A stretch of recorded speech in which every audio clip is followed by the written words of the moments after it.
Os de Balaguer s'ompliran aquest cap de setmana de milers de persones, visitants i campaners que faran ressonar, entre altres, les campanes de l'església de Sant Miquel. Judit Balcells, TV3, Os de Balaguer.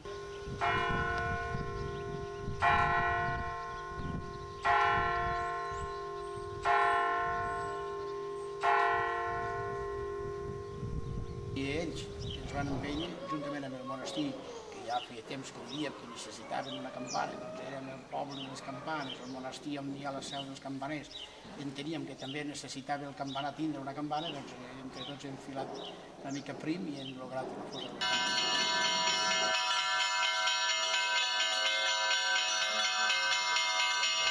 En un horno tradicional como este, y durante horas se calienta el bronce necesario para fundir la campana de 350 kilos.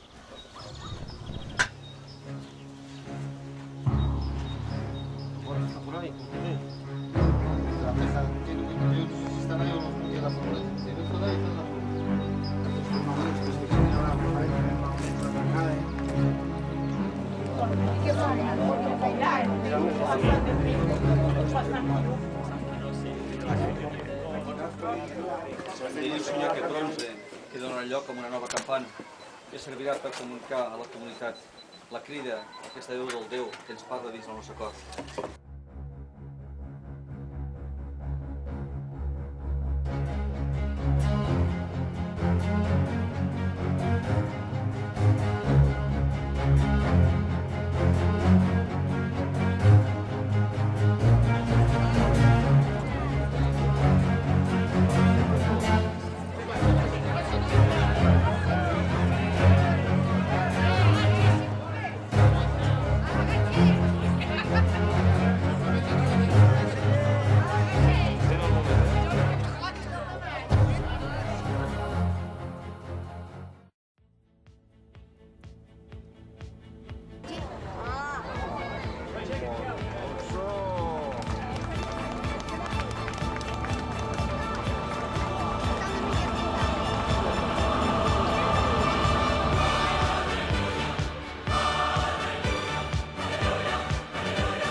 Aquest projecte, amb el nom que sonin les campanes al monestir, té per objecte recuperar el so de les campanes amb la instal·lació d'una nova campana, la que avui beneirem, i la recuperació de l'antiga campana premostratesa, cercant la col·laboració i participació popular i de les entitats públiques i privades del territori. El projecte avui es visualitza amb aquest acte de la benedicció de la nova campana. Vull destacar l'element simbòlic de l'apadrinament de la nova campana. Apadrinament que s'ha demanat als ajuntaments d'Os i de les Avellanes, al Consell Comarcal i a l'Arxiprestat de la Noguera. Vol ser expressió de compromís col·lectiu i de col·laboració en la nostra terra i per la seva gent.